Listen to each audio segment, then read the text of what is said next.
ಆಯಿತು, ಬೇಗ ಫಿನಿಶ್ ಮಾಡಿ. ಮಾನ್ಯ ಸಭಾಧ್ಯಕ್ಷರೇ, 2025-26ರ ಆಯವ್ಯಯನ್ನು ಕುರಿತು ಮಾತಾಡಲಿಕ್ಕೆ ಅವಕಾಶ ಮಾಡಿಕೊಟ್ಟಿದ್ದಕ್ಕಾಗಿ ಮೊದಲನೇದಾಗಿ ತಮಗೆ ಧನ್ಯವಾದಗಳನ್ನು ತಿಳಿಸಲಿಕ್ಕೆ ಇಷ್ಟಬಯಸ್ತೇನೆ. ಮಾನ್ಯ ಸಭಾಧ್ಯಕ್ಷರೇ, ನಮ್ಮ ರಾಜ್ಯದ ಮುಖ್ಯಮಂತ್ರಿಗಳು ಸನ್ಮಾನ್ಯ ಸಿದ್ದರಾಮಯ್ಯನವರು ತಮ್ಮ ದಾಖಲೆಯ 16ನೇ ಬಜೆಟನ್ನು ಅತ್ಯಂತ ಯಶಸ್ವಿಯಾಗಿ ಸುಮಾರು 4,09,549 ಕೋಟಿ ರುಗಳ ಬಜೆಟ್ನನ್ನು ಮಂಡಿಸೋದ್ರ ಮುಖಾಂತರ ರಾಜ್ಯದ ಎಲ್ಲ ಇಲಾಖೆಗಳಿಗೂ ಕೂಡ ಒಂದು ಸಮರ್ಪಕವಾದ ಅನುದಾನವನ್ನು ಕೊಡೋದ್ರ ಜೊತೆಯಲ್ಲಿ ರಾಜ್ಯದ ಎಲ್ಲ ವರ್ಗಗಳ ಜನರ ಹಿತವನ್ನು ಕಾಪಾಡ್ತಕ್ಕಂಥ ಕೆಲಸವನ್ನು ಮಾಡಿದ್ದಾರೆ.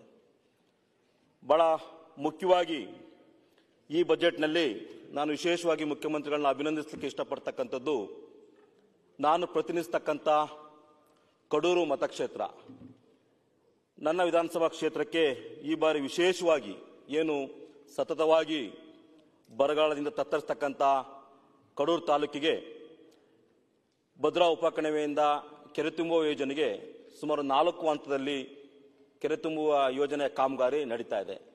ಅದರಲ್ಲಿ ವಿಶೇಷವಾಗಿ 3ನೇ ಹಂತದ ಕಾಮಗಾರಿಗೆ ಈ ಬಜೆಟ್ನಲ್ಲಿ ಸುಮಾರು 407 ಕೋಟಿ ರೂಪಾಯಿನ ಮಂಜೂರು ಮಾಡೋದ್ರ ಮುಖಾಂತರ ಆ ಕಾಮಗಾರಿಗೆ ಟೆಂಡರ್ ಕರೆಯಲಿಕ್ಕೆ ಅನುಮೋದನೆ ಕೊಟ್ಟಿದ್ದಾರೆ.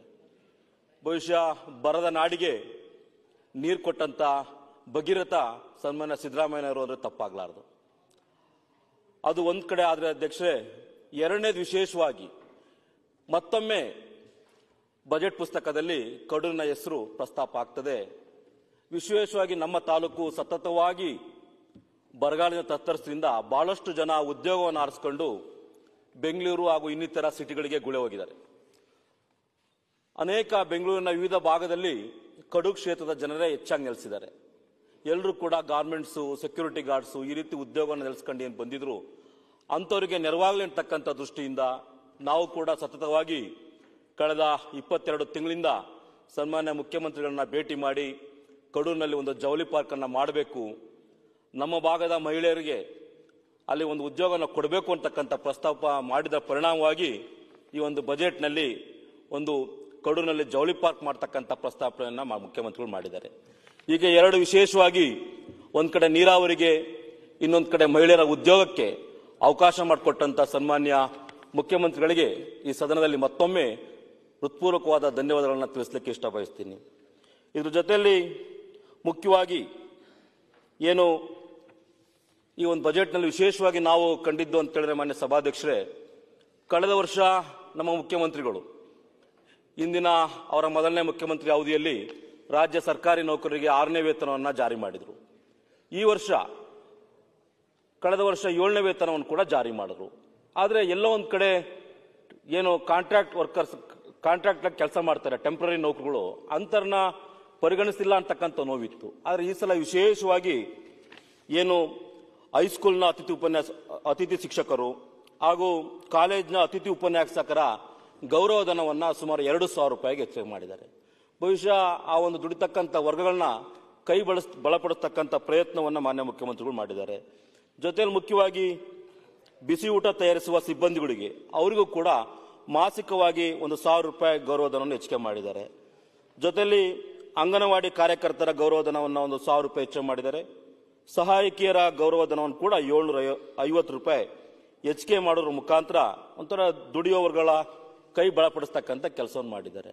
ಇದ್ರ ಜೊತೆಯಲ್ಲಿ ಮಾನ್ಯ ಸಭಾಧ್ಯಕ್ಷರೇ, ಮುಖ್ಯವಾಗಿ ನಾನು ತಮ್ಮ ಮೂಲಕ ಒತ್ತಾಯ ಮಾಡ್ತಕ್ಕಂಥದ್ದು ಏನು ಅಂದರೆ, ಈ ಒಂದು ಕಾಂಟ್ರಾಕ್ಟ್ ನೌಕರರು ಏನಿದ್ದಾರೆ ಅದು ಕೆಲವರು ಬಹಳಷ್ಟು ಜನ ಶಾಲಾ ಕಾಲೇಜುಗಳಲ್ಲಿ ಅಥವಾ ಆಸ್ಪತ್ರೆಗಳಲ್ಲಿ ಕೆಲಸ ಮಾಡ್ತಕ್ಕಂಥ ಡಿ ದರ್ಜೆ ನೌಕರುಗಳು ಏನಿದ್ದಾರೆ, ಇವರಿಗೆ ಏನು ಅವ್ರಿಗೆ ಕೊಡ್ತಕ್ಕಂಥ ಸಂಬಳ ಇದೆ ಅದು ಪ್ರತಿ ತಿಂಗಳು ಯಾವ ರೀತಿ ಸರ್ಕಾರಿ ನೌಕರರಿಗೆ ತಿಂಗಳ ಮೊದಲನೇ ವಾರದಲ್ಲೇ ಸಂಬಳ ಆಗುತ್ತೆ, ಆ ರೀತಿ ಅವ್ರಿಗೂ ಕೂಡ ಪ್ರತಿ ತಿಂಗಳು ಸರಿಯಾದ ಸಮಯಕ್ಕೆ ಸಂಬಳ ಕೊಡ್ತಕ್ಕಂಥ ವ್ಯವಸ್ಥೆ ಮಾಡಬೇಕು ಅಂತಕ್ಕಂಥದ್ದನ್ನ ತಮ್ಮ ಮೂಲಕ ಸರ್ಕಾರಕ್ಕೆ ಒತ್ತಾಯ ಮಾಡ್ತೇನೆ. ಅನೇಕ ಜನ ಆಸ್ಪತ್ರೆಯಲ್ಲಿ ಡಿ ದರ್ಜೆ ನೌಕರು ಏನು ಕೆಲಸ ಮಾಡ್ತಾರೆ, ಬಹುಶಃ ಬೆಳಿಗ್ಗೆ ಇದ್ರೆ ಆಸ್ಪತ್ರೆ ತೆಗೆದು ಕಸ ಹೊಡೆದು ಕೆಲಸ ಅವರಿಂದ ಇವತ್ತು ಆಸ್ಪತ್ರೆ ನಡೀತಾ ಇದೆ. ಅಂಥವರಿಗೆ 4-5 ತಿಂಗಳಾದ್ರೂ ಕೂಡ ಸಂಬಳ ಆಗಲ್ಲ. ಪಶು ಇಲಾಖೆಯಲ್ಲಿ ಕೂಡ ಬಹಳಷ್ಟು ಜನ ಡಿ ದರ್ಜೆ ನೌಕರ ಕೆಲಸ ಮಾಡ್ತಿದ್ದಾರೆ. ಅವ್ರಿಗೂ ಕೂಡ ಸರಿಯಾದ ಸಮಯಕ್ಕೆ ಸರಿಯಾದ ತಿಂಗಳ 1 ತಿಂಗಳು ಅಥವಾ 2 ತಿಂಗಳಿಗೆ ಆದರೂ ಸಂಬಳ ಆಗಲ್ಲ, 5-6 ತಿಂಗಳಾದರೂ ಕೂಡ ಆಗ್ತಕ್ಕಂಥದ್ದು ಕಷ್ಟ ಆಗ್ತಿದೆ. ಅದನ್ನ ಸರ್ಕಾರ ಸರಿ ಮಾಡಬೇಕು ಅಂತಕ್ಕಂಥ ಒತ್ತಾಯವನ್ನ ಬಹಳ ಮುಖ್ಯವಾಗಿ ತಮ್ಮ ಮೂಲಕ ಒಂದು ಒತ್ತಾಯವನ್ನು ಸರ್ಕಾರಕ್ಕೆ ಮಾಡ್ತೀನಿ. ಇದ್ರ ಜೊತೆಯಲ್ಲಿ ಮಾನ್ಯ ಸಭಾಧ್ಯಕ್ಷರೇ, ಸರ್ಕಾರ ಈ ಒಂದು ಗ್ಯಾರಂಟಿ ಯೋಜನೆಗಳನ್ನ ಅನುಷ್ಠಾನ ಮಾಡ್ತಕ್ಕಂಥ ಸಾಕಷ್ಟು ಒಂದು ಆರ್ಥಿಕ ಸಂಕಷ್ಟದಲ್ಲಿದ್ರೂ ಕೂಡ ಅಗತ್ಯ ಇಲಾಖೆಗಳ ಅಭಿವೃದ್ಧಿ ವಿಚಾರದಲ್ಲಿ ಎಲ್ಲೂ ಕೂಡ ಹಿಂದೆ ಬಿದ್ದಿಲ್ಲ. ಮುಖ್ಯವಾಗಿ ಅಗತ್ಯ ಸೇವೆಗಳಲ್ಲಿ ಒಂದಾದಂಥ ಆಸ್ಪತ್ರೆ, ಇವತ್ತು ಸಾಕಷ್ಟು PHCಗಳನ್ನು ಹೊಸದಾಗಿ ಮಾಡ್ತಕ್ಕಂಥ ನಿರ್ಧಾರವನ್ನು ಕೈಗೊಂಡಿದ್ದಾರೆ. PHCನ CHC ಆಗಿ ಮೇಲ್ದರ್ಜೆಗೆ ಏರಿಸ್ತಕ್ಕಂಥ ನಿರ್ಧಾರಗಳನ್ನು ಕೈಗೊಂಡಿದ್ದಾರೆ. ಅನೇಕ ಭಾಗಗಳಲ್ಲಿ ತಾಲೂಕು ಆಸ್ಪತ್ರೆಗಳನ್ನು ಮೇಲ್ದರ್ಜೆಗೆ ಏರಿಸ್ತಕ್ಕಂಥ ನಿರ್ಧಾರವನ್ನು ಕೈಗೊಂಡಿದ್ದಾರೆ. ಜೊತೆಯಲ್ಲಿ ಅನೇಕ ಭಾಗಗಳಲ್ಲಿ ತಾಯಿ ಮಕ್ಕಳ ಆಸ್ಪತ್ರೆಗಳನ್ನು ಕೂಡ ಮಾಡ್ತಕ್ಕಂಥ ನಿರ್ಧಾರವನ್ನು ಕೈಗೊಂಡಿದ್ದಾರೆ. ಬಹುಶಃ ನಾವುಗಳು ಶಾಸಕರಾಗಿರ್ತಕ್ಕಂಥ ಸಂದರ್ಭದಲ್ಲಿ ನಮ್ಮ ಕ್ಷೇತ್ರದಲ್ಲೂ ಕೂಡ ತಮ್ಮ ಅವಧಿಯಲ್ಲಿ ಎಷ್ಟು PHC ಮಾಡಿದ್ರಿ, ಆಸ್ಪತ್ರೆನ ಯಾವ ಗುಣಮಟ್ಟವನ್ನು ಕಾಪಾಡ್ಕೊಂಡ್ರಿ, ಈ ರೀತಿ ಸಾಕಷ್ಟು ಪ್ರಶ್ನೆಗಳಿಗೆ ನಾವು ಕೂಡ ಉತ್ತರ ಕೊಡಬೇಕಾಗ್ತದೆ. ಹಾಗಾಗಿ ಸನ್ಮಾನ್ಯ ಸಚಿವರಿಗೆ ಮತ್ತು ಮುಖ್ಯಮಂತ್ರಿಗಳಿಗೆ ತಮ್ಮ ಮೂಲಕ ಒತ್ತಾಯ ಮಾಡ್ತಕ್ಕಂಥದ್ದು, ಈ ರೀತಿಯ ಆಸ್ಪತ್ರೆಗಳನ್ನ ಪರಿಗಣಿಸ್ತಕ್ಕಂಥ ಸಂದರ್ಭದಲ್ಲಿ ಎಲ್ಲಿ ಅತ್ಯಂತ ಅವಶ್ಯಕತೆ ಇದೆ ಆ ರೀತಿ ಅವಶ್ಯಕತೆ ಇರತಕ್ಕಂಥ ತಾಲೂಕುಗಳನ್ನ ಪರಿಗಣಿಸಬೇಕು. ಯಾಕೆಂತ ಹೇಳಿದ್ರೆ ಬರೀ ಪ್ರಭಾವಿಗಳ ಕ್ಷೇತ್ರಗಳಿಗೆ ಮಾತ್ರ ಸೀಮಿತ ಆಗಬಾರ್ದು ಅಂತಕ್ಕಂಥ ಒತ್ತಾಯವನ್ನು ಕೂಡ ಮಾಡ್ತೇನೆ. ಜೊತೆಯಲ್ಲಿ ಈ ವರ್ಷ ಪಶು ಆಸ್ಪತ್ರೆ ಸುಮಾರು ಒಂದು 50 ಪಶು ಆಸ್ಪತ್ರೆಯನ್ನ ಈ ವರ್ಷ ಪ್ರಾರಂಭ ಮಾಡಬೇಕು ಅಂತಕ್ಕಂಥ ತೀರ್ಮಾನ ಸರ್ಕಾರ ಕೈಗೊಂಡಿದೆ. ಬಹಳ ಮುಖ್ಯವಾಗಿ ಸರ್ಕಾರ ಏನು ಒಂದು ಹಾಲು ಉತ್ಪಾದನೆಗೆ ಪ್ರೋತ್ಸಾಹಿಸತಕ್ಕಂಥ ದೃಷ್ಟಿಯಲ್ಲಿ ಏನು ಪ್ರೋತ್ಸಾಹಧನವನ್ನು 5 ರೂಪಾಯಿಗೆ ಹೆಚ್ಚಿಗೆ ಮಾಡ್ತು, ಅಂದಿನಿಂದನೂ ಕೂಡ ರಾಜ್ಯದಲ್ಲಿ ಹಾಲು ಉತ್ಪಾದನೆ ಹೆಚ್ಚಾಗಿದೆ.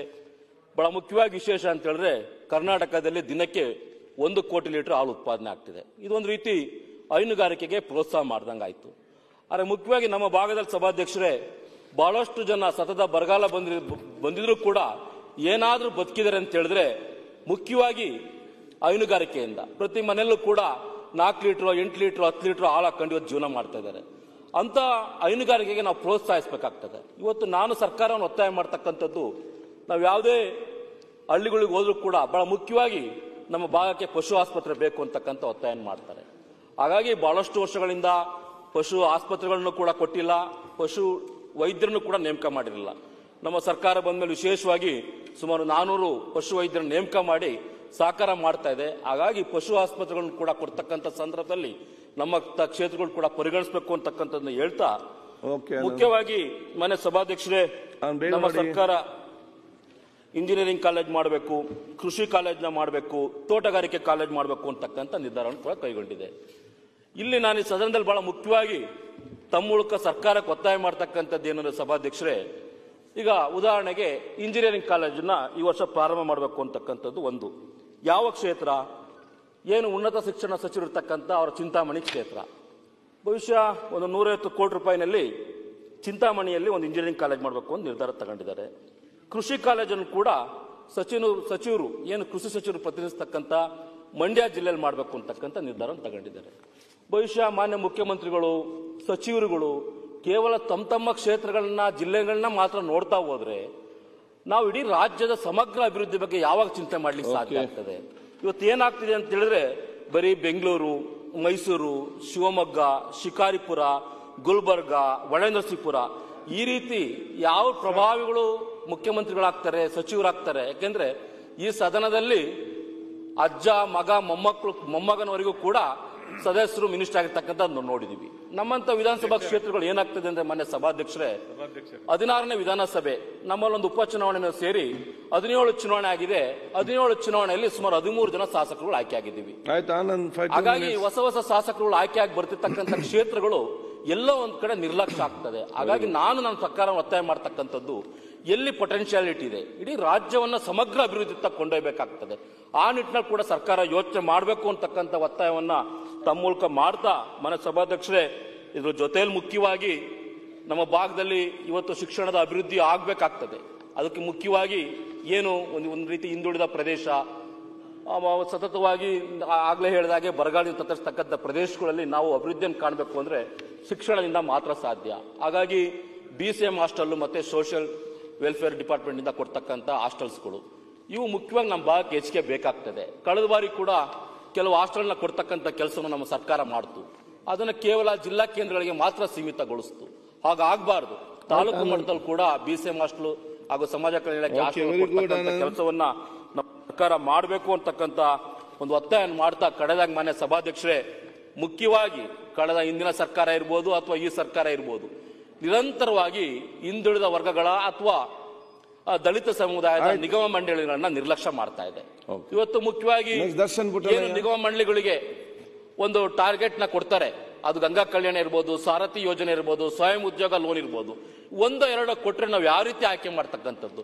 ಹಾಗಾಗಿ ಸರ್ಕಾರ ಈ ನಿಗಮ ಮಂಡಳಿಗಳನ್ನ, ಅದು ಜೇವರಾಜ್ ನಿಗಮ ಮಂಡಳಿ ಆಗಿರ್ಬೋದು, ಅಂಬೇಡ್ಕರ್ ನಿಗಮ ಮಂಡಳಿ ಆಗಿರ್ಬೋದು, ಆದಿಜಾಂಬವ ನಿಗಮ ಮಂಡಳಿ ಆಗಿರ್ಬೋದು, ಲಂಬಾಣಿ ಅಭಿವೃದ್ಧಿ ನಿಗಮ ಆಗಿರ್ಬೋದು, ಈಗ ಯಾವುದೇ ನಿಗಮ ಆಗಿರ್ಲಿ, ಅಥವಾ ಹಿಂದುಳಿದ ವರ್ಗಗಳ ಇಲಾಖೆಯಲ್ಲಿ ಬರ್ತಕ್ಕಂಥ ಮಡಿವಾಳ ನಿಗಮ ಇರ್ಬೋದು, ಉಪ್ಪಾರ ನಿಗಮ ಇರ್ಬೋದು, ವೀರಶೈವ ನಿಗಮ ಇರ್ಬೋದು, ಈ ನಿಗಮಗಳಿಗೆ ಹೆಚ್ಚಿನ ಒಂದು ಟಾರ್ಗೆಟ್ ಕೊಡೋದ್ರ ಮುಖಾಂತರ ಆ ಭಾಗದಲ್ಲಿ ಕನಿಷ್ಠ ಒಂದು ಸಮುದಾಯದಿಂದ ವರ್ಷಕ್ಕೆ ಒಂದು 10-15 ಜನಕ್ಕಾರ ಕೂಡ ಸೌಲಭ್ಯ ಸಿಗ್ತಕ್ಕಂಥ ನಿಟ್ಟಿನಲ್ಲಿ ಸರ್ಕಾರ ಚಿಂತನೆಯನ್ನು ಮಾಡಬೇಕು ಅಂತಕ್ಕಂಥ ಒಂದು ಒತ್ತಾಯವನ್ನು ಈ ಸದನದಲ್ಲಿ ಮಾಡ್ತಾ, ಮುಖ್ಯವಾಗಿ ನಾನು ಕೇಂದ್ರ ಸರ್ಕಾರ ರಾಜ್ಯ ಸರ್ಕಾರದ ಬಜೆಟ್ ಬಗ್ಗೆ ಮಾತಾಡಲಿಕ್ಕೆ ಇಷ್ಟಪಡಲ್ಲ. ನಮ್ಮ ಕ್ಷೇತ್ರಗಳನ್ನು ಕೂಡ ರಾಜ್ಯ ಸರ್ಕಾರ ಒಂದು ವಿಶೇಷವಾಗಿ ಅಭಿವೃದ್ಧಿಯ ದೃಷ್ಟಿಕೋನದಲ್ಲಿ ನೋಡ್ಲಿ, ಎಷ್ಟು ಒತ್ತನ್ನ ಕೊಡ್ಲಿ ಅಂತಕ್ಕಂಥ ಒತ್ತಾಯವನ್ನ ಒಂದು ಈ ಸದನದಲ್ಲಿ ಮತ್ತೊಮ್ಮೆ ಮಾಡ್ತಾ ಅವಕಾಶ ಮಾಡಿಕೊಟ್ಟಿದ್ದಕ್ಕಾಗಿ ತಮಗೆ ಮತ್ತೊಮ್ಮೆ ಹೃದಯಪೂರ್ವಕವಾದ ಧನ್ಯವಾದಗಳನ್ನು ತಿಳಿಸ್ತಾ ನನ್ನ ಮಾತನ್ನು ಮುಗಿಸ್ತೀನಿ.